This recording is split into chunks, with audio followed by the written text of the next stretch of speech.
आज हम दिवाली त्योहार के अवसर पर राम के कुछ रोचक तथ्य के साथ आगे बढ़ते हैं। राम भक्त के लिए एक महत्वपूर्ण जानकारी है। वो जानकारी क्या है, वो जानने के लिए वीडियो में अंत तक जरूर बने रहिएगा। तो चलिए वीडियो को शुरू करते हैं।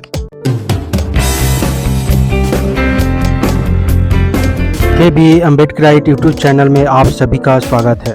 जय भीम। इतिहास वो नहीं जो हमें पढ़ाया जा रहा है, बल्कि इतिहास वो है जो हमें हमेशा के लिए छुपाया गया है।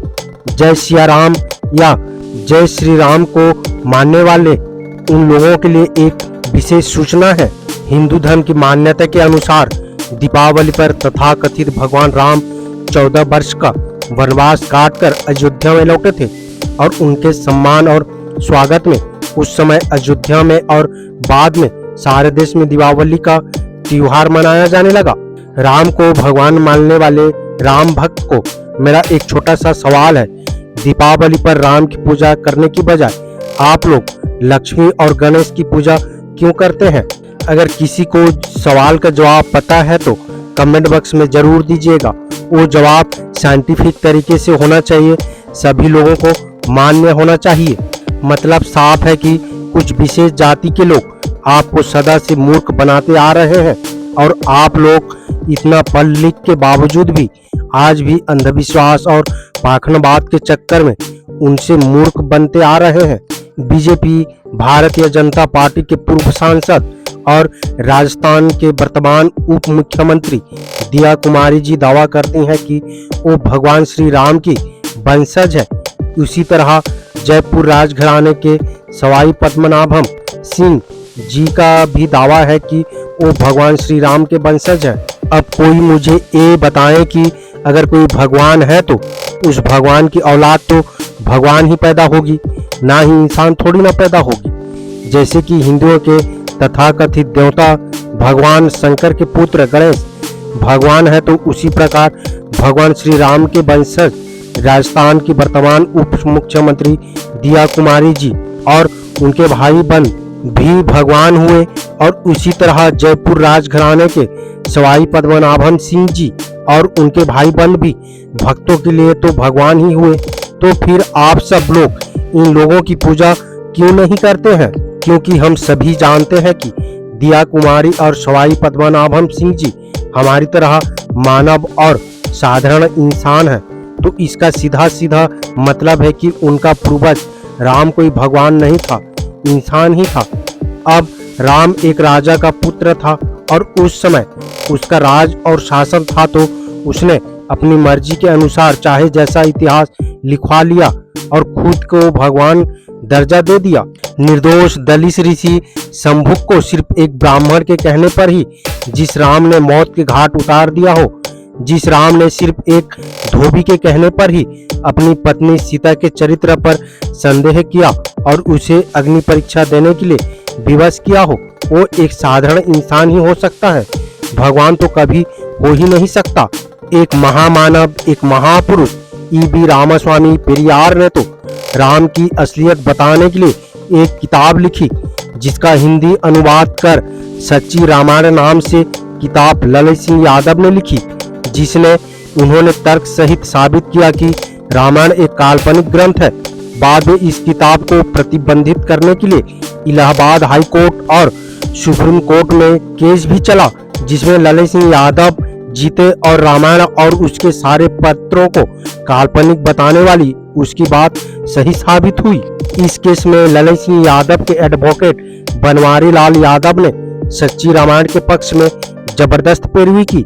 19 जनवरी 1971 को कोर्ट ने जब्ती का आदेश निरस्त करते हुए सरकार को निर्देश दिया कि वो सभी जब्तशुदा पुस्तकें वापस करे और अपीलकर्ता ललित सिंह को 300 रुपए मुकदमे के खर्चा दे।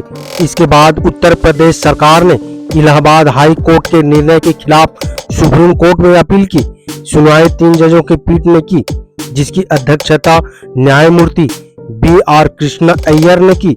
सुप्रीम कोर्ट में उत्तर प्रदेश बनाम ललित सिंह यादव नाम से इस मामले पर फैसला 16 सितंबर 1976 को आया। फैसला पुस्तक के प्रकाशक ललित सिंह यादव के पक्ष में रहा। इलाहाबाद हाई कोर्ट के फैसले को सुप्रीम कोर्ट ने सही माना और राज्य सरकार के अपील को खारिज कर दिया और रामायण काल्पनिक साबित हुई। यदि ऐतिहासिक तथ्यों पर गौर करें तो आप लोगों को समझ आएगा कि हिंदू धर्म के 33 करोड़ देवी देवताओं की कहानी थी, वो भी झूठी है। उस समय तो 33 करोड़ कुल जनसंख्या नहीं थी, फेंकने की भी हद होती है। इसलिए अंधभक्तों, आंख बंद करके घंटी बजाने की बजाय अपने दिमाग की बत्ती जलाओ और अंधविश्वास और पाखंड से खुद को और अपने परिवार को और अपने आगे आने वाली पीढ़ियां को बचा लो। इसलिए तो हमारे महामानव महापुरुष बाबा साहेब डॉक्टर भीमराव अंबेडकर जी ने कहा था कि शिक्षा वो शेरनी का दूध है, जिसने पिएगा उसी ने दहाड़ेगा। इसलिए अपने बच्चों को ज्यादा से ज्यादा शिक्षित करो, उन्हें घंटी बजाने, धार्मिक गुलामी, अंधविश्वास और पाखंडों से बचाओ, अपनी आने वाली पीढ़ियों के भविष्य को बचाओ और सुरक्षित करो। और मैं अपील करना चाहूँगा कि भारत के SC ST OBC मूल निवासियों को जो अपना सही इतिहास क्या है वो अपने आने वाली पीढ़ी, आने वाले जनरेशन को सही दिशा निर्देश करते हुए सही इतिहास का ज्ञान दे, ना कि ब्राह्मणीकरण करते हुए ब्राह्मण द्वारा लिखा हुआ इतिहास को अपने बच्चों को पढ़ाएंगे तो वो गुलामी से मुक्त नहीं हो पाएंगे, बल्कि अंधविश्वास, पाखंड, रूढ़िवाद, ब्राह्मणवाद में जड़ित होकर गुलामी से मुक्त नहीं हो पाएंगे और आने वाले पीढ़ी बर्बाद हो जाएगी। उम्मीद करता हूँ वीडियो को समझ गए होंगे।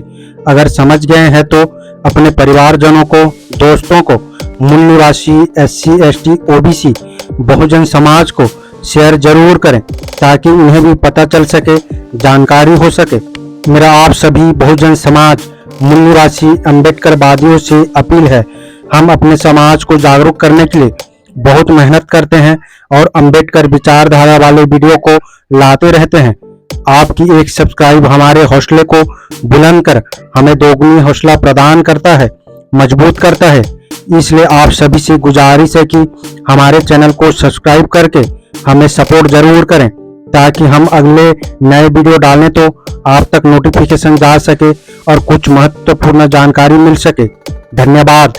जय भीम, जय संविधान, जय मूल निवासी।